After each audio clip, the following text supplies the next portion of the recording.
आज हम UGC net के यूनिट 10 के हायर एजुकेशन के प्रीवियस ईयर क्वेश्चंस को करेंगे। इन टॉपिक में से हर बार क्वेश्चंस आते हैं।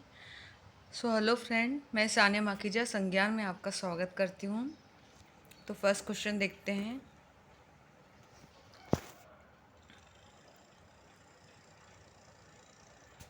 What is the full form of SPARC? SPARC का पूरा नाम क्या है? Standard for Profession of Assessment and Research Communication. B. Scheme for Promotion of Academic and Research Collaboration. School for Promotion of Assessment and Right to Commitment. Social Protection of Advancement and Relationship Complex. तो इसका क्या हो जाएगा? SPARC का पूर्ण नाम है scheme for promotion of academic and research collaboration. B हो जाएगा। नेक्स्ट देखते हैं।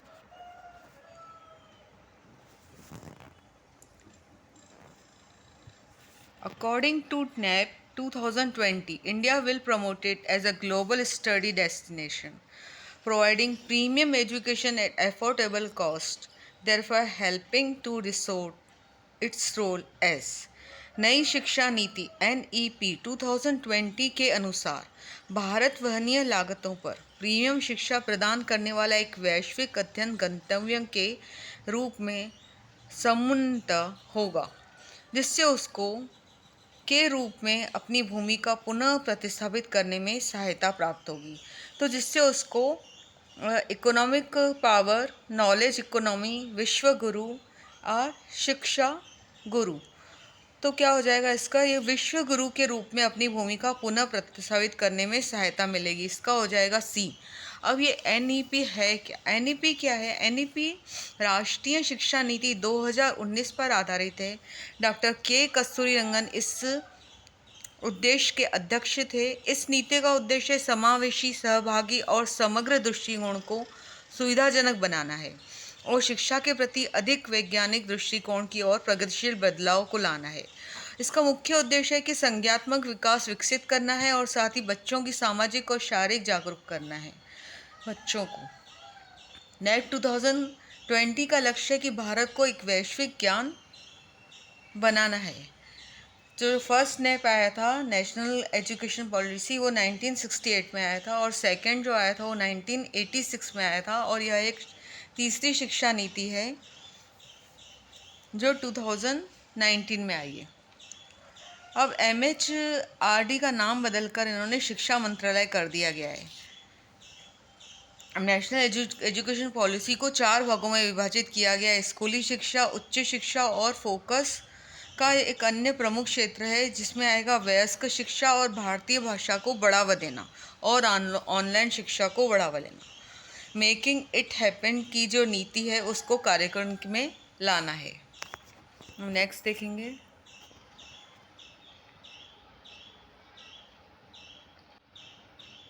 इसमें हो रहे हैं थर्ड।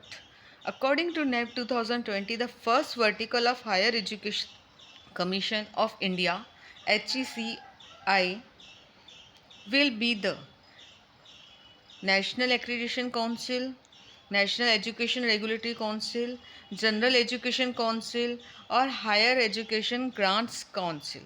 तो इसमें क्या हो जाए, क्योंकि जो नई शिक्षा नीति है 2020 के अनुसार भारत के उच्च शिक्षा आयोग का प्रथम उद्देश्य क्या होगा? तो इसमें प्रथम उद्देश्य होगा बी, जो है कि national education regulatory council NHERC। इसका हो जाएगा बी। ये 4 उद्देश्य हैं और इसको सबसे पहला जो है नेशनल एजुकेशन रेगुलेटरी और सेकंड जो है जनरल एजुकेशन काउंसिल और थर्ड है हायर एजुकेशन ग्रांट काउंसिल और फोर्थ है national aggregation council.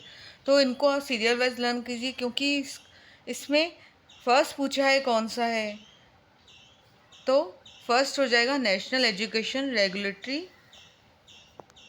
Council. Next देखते हैं।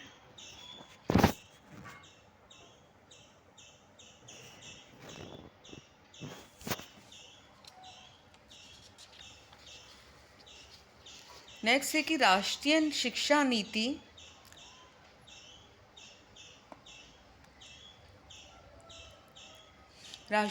नीति दस्तावेज के अनुसार शिक्षक को देश के शैक्षिक सुधारों में मूल सुधारों का बिंदुपद होना चाहिए। अदर्शन है एंड रीजन है, ऐतिहासिक रूप से उपात्तीय या समाज के अलाभकारी स्थिति वाले विद्यार्थी वर्गों को उनके निवास स्थान निरपेक्ष दत्त गुणवत्तापरक शिक्षा प्रदान की जानी चाहिए।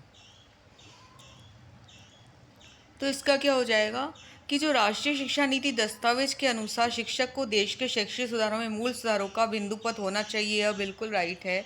और जो ऐतिहासिक रूप से उपांतीय या समाज के अलाभकारी स्थिति वाले विद्यार्थी को निवास स्थान निरपेक्ष दत्त गुणवत्तापरक शिक्षा प्रदान की जानी चाहिए, वह गलत है। तो असर्शन तो राइट हो जाएगा, जो उसका रीज़न है वह रॉन्ग हो जाएगा। इसके बाद हम नेक्स्ट देखते हैं।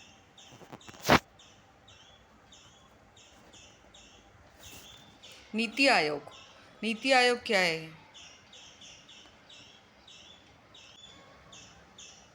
अब नीति आयोग क्या है? फर्स्ट बोल रहे हैं दर्शन, NITI Aayog is neither a constitution body not a statutory body. NITI Aayog is a policy think tank of government of India. So NITI आयोग न तो संवैधानिक निकाय है न ही सांवैधिक निकाय है। और इसका रीज़न बोल रहे हैं कि जो NITI भारत सरकार का एक नीति विचारक मंडल है। तो नीति आयोग भारत सरकार द्वारा गठित एक नया संस्थान है, जिसे योजना आयोग के स्थान पर बनाया गया था 1 जनवरी 2015 को। भारत सरकार के एक थिंक टैंक के रूप में नीति आयोग देश में महत्वपूर्ण जानकारी, नवीनतम और उद्यमशीलता की सहायता प्रदान करता है। नीति आयोग और योजना आयोग में मूलभूत अंतर है। इसमें केंद्र से राज्यों की तरफ चलने वाले एक पक्षीय नीतिगत क्रम को एक महत्वपूर्ण विकासवादी परिवर्तन के रूप में राज्यों की वास्तविक और सतत भागीदारी में से बदल दिया जाएगा। मतलब इसमें केंद्र से राज्य की तरफ जितनी भी नीतियां हैं और उसको वास्तविक और सतत भागीदारी में बदल जाएगा। नीति आयोग का जो उद्देश्य है कि ऐसे सुदृढ़ राज्यों का निर्माण करना है जो आपस में एकजुट होकर एक सुदृढ़ भारत का निर्माण करें, राज्य और केंद्र की ज्ञान प्रणालियों को विकसित करें। नीति आयोग ने नीति व्याख्यान ट्रांसफॉर्मिंग इंडिया का शुभारंभ करने की घोषणा भी की है। और नीति आयोग सहकारी संघवाद के सिद्धांत पर भी कार्य करता है। तो इसका क्या हो जाएगा कि जो नीति आयोग भारत सरकार द्वारा गठित एक नीति विचारक मंडल है, इसको ए भी राइट है और इसका असर्शन और रीज़न दोनों ही राइट हैं, क्योंकि भारत सरकार का यह एक नीति विचारक मंडल भी है। अब नेक्स्ट देखेंगे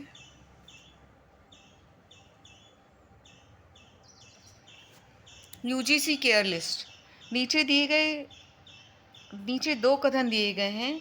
UGC care list 1 include journal found qualified through care protocol.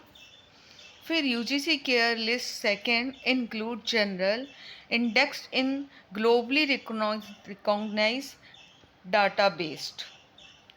सो UGC CARI सूची में वे जनरल सम्मिलित हैं जिन्हें CARI प्रोटोकॉल के माध्यम से अर्हक पाया गया है। और UGC CARI सूची 2 में वैश्विक रूप से मान्य डेटाबेसों में सूचीबद्ध जनरल सम्मिलित है।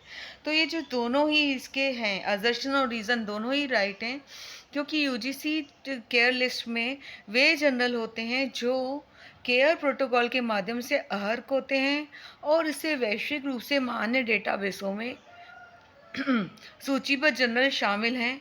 अतः दोनों ही कथन सत्य है। असर्शन और रीज़न दोनों ही राइट हो जाएगा। नेक्स्ट देखते हैं, ये पीपल डेवलपमेंट का है तो इसको छोड़ देते हैं। नेक्स्ट,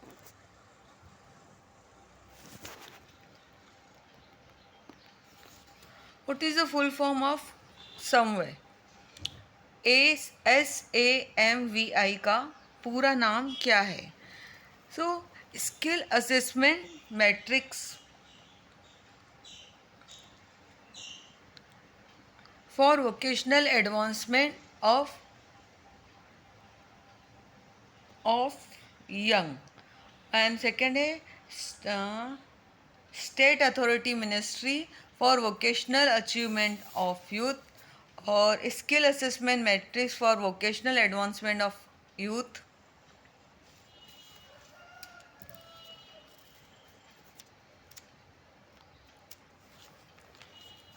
लास्ट है state analyse maintenance for various analysis of young. तो इसका क्या हो जाएगा कि skill assessment matrix for vocational advancement of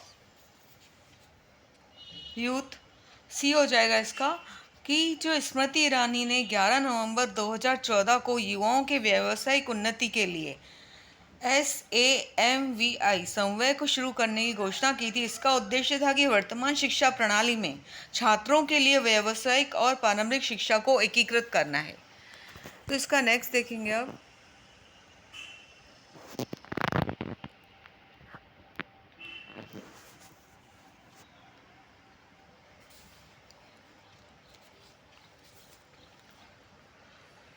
इक्कीसवीं सदी में भारत में उच्च शिक्षा विकास के केंद्र बिंदु होने चाहिए। अधिगम एवं सामान्यता, एकल अधिक्षेत्र वाले सरकारी सहायता प्राप्त विश्वविद्यालय, बाजार प्रेरित शुल्क संरचना एवं गुणवत्ता, जवाबदेही एवं गुणवत्ता। तो in 21st century higher education development in India should focus on, किस पे फोकस किया गया था? तो इस पे क्या था? Access and equality and accountability and quality. तो इसका हो जाएगा ए और डी। तो इसका जो ऑप्शन है फर्स्ट वाला ए एंड डी, ये इसका राइट हो जाएगा, क्योंकि उच्च शिक्षा का महत्व जो था 21वीं सदी में विश्लेषण के लिए शुरुआती बिंदु जो थे तो वो थे कि जो स्थायी मानव विकास और शांति को संस्कृति बनाने में मदद करने के लिए समाज की ज़रूरतों को पूरा करना है।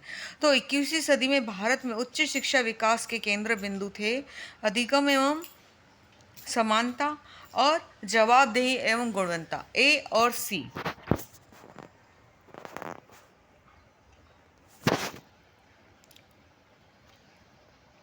तो हमने इसमें देखा, दो चैप्टर देखे, नेशनल एजुकेशन पॉलिसी और नीति आयोग। नीति आयोग और नेशनल एजुकेशन पॉलिसी दोनों ही इम्पोर्टेंट टॉपिक हैं, उनको आपको देखना ही चाहिए। Thank you very much.